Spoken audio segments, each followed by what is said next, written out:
रात को अचानक राधिका मौसी को किचन से कुछ गिरने की आवाज आई। उन्होंने बाहर निकल के देखा तो किचन में उन्हें कोई सफेद साड़ी में दिखा। वो चीख पड़ी, हे भगवान, आलतू जलाल तू आई बला को टाल तू, आलतू जलाल तू आई बला को टाल तू। राधिका मौसी को चीखते सुनकर श्रवण बाहर आता है भागते हुए। अरे माँ, क्या हुआ? क्या देख लिया? दादी माँ आ गई क्या सपने में?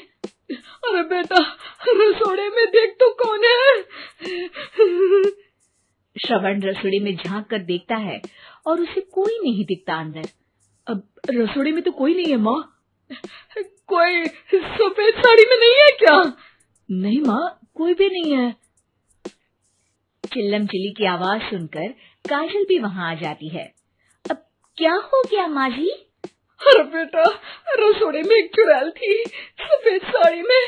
अरे क्या कर रही थी वो अंदर? अरे बताया नहीं, कल आएगी ना तो पूछ लूंगी। चुड़ैल जी, आपका क्या प्लान है?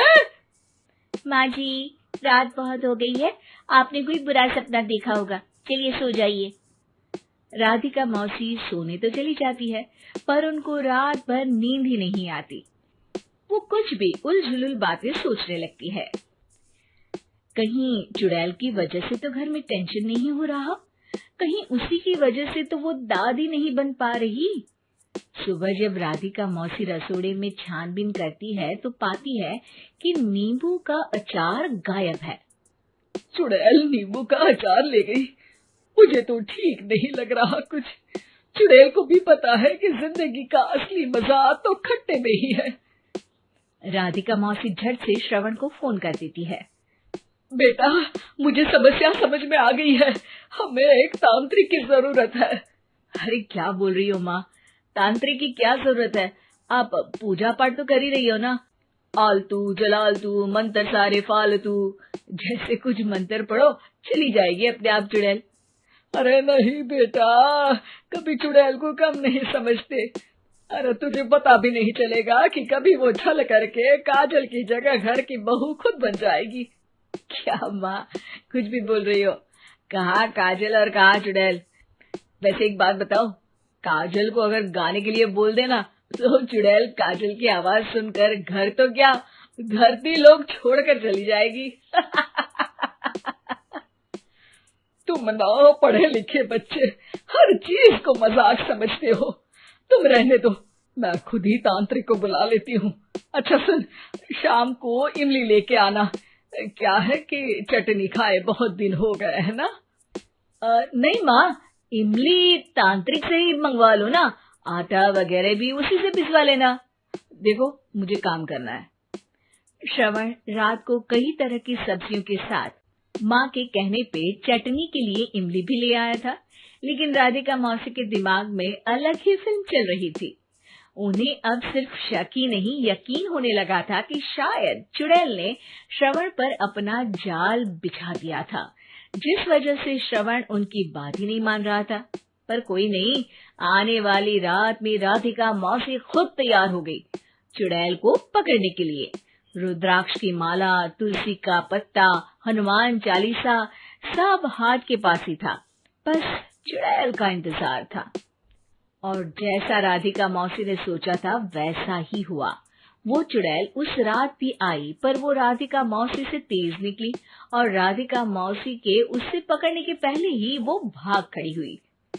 जरूर बहू पे साया है उस चुड़ैल का, तभी तो श्रवण के कमरे में गई है। और अगली सुबह राधिका मौसी पिछली रात हुए हमले में किन चीजों का नुकसान हुआ उसका हिसाब लगा रही थी। उनके खेमे से एक आम के अचार की शीशी भी गायब हो चुकी थी और वो इमली भी जो कल श्रवण लेकर आया था। राधिका मौसी इस बारे में सोच ही रही थी कि श्रवण जल्दी से रसोड़े में आकर दवाइयों की पोटली ढूंढने लगता है। अरे बेटा, क्या हो गया? अब माँ, वो काजल की तबीयत खराब है, बहुत घबराहट हो रही है उसे। हे भगवान, मैंने पहले ही कहा था कि तांत्रिक को बुला लेते हैं, पर नहीं। अब देखो, उस चुड़ैल ने काजल को अपने वश में करना शुरू भी कर दिया है। हालांकि श्रवण भूतों में विश्वास नहीं करता था, पर अब वो भी डर जाता है और राजी हो जाता है एक तांत्रिक को बुलाने के लिए। कुछ ही घंटों में तांत्रिक आ जाते हैं और राधिका मौसी तांत्रिक जी को सब बता देती है। घोर संकट, घनघोर संकट, चुड़ैल को मारू जोर चाकट, ओम भट स्वाहा खटखा के आहा। अरे ये क्या मंत्र है? मेरे खुद के ओरिजिनल मंत्र है, कल रात को ही लिखे हैं, अच्छे लगे तो दाद चाहूंगा। एक और मंत्र सुनो। अर्ज किया है आब्राकडाब्रा, दिल्ली बम्बई आगरा, चंदा मामा सोरले सुरन मामू जारा। ये मंत्र है? अरे कोई 40 वालीसा पढ़ो ना। वक्त कम है, 40 नहीं पड़ेंगे, 20-25 में काम चलाना पड़ेगा। अलग निरंजन जाके लंदन, मुफ्त का मंजान घिस मेरे नंदन। अरे जल्दी करो तांत्रिक जी, जल्दी करो। तांत्रिक अपने उल झलूल मंत्र पढ़ने लगता है। श्रवण को तांत्रिक पे शक होता है। वो अपने एक डॉक्टर दोस्त को कॉल कर देता है ताकि कोई अनहोनी हो तो इमरजेंसी में चीजें मैनेज हो जाए। तांत्रिक धुनी रमाता है, जिसकी वजह से कमरे में काफी धुआं हो जाता है और जिसकी वजह से बहू की घबराहट बढ़ जाती है। अब भागेगी चुड़ैल। हाँ।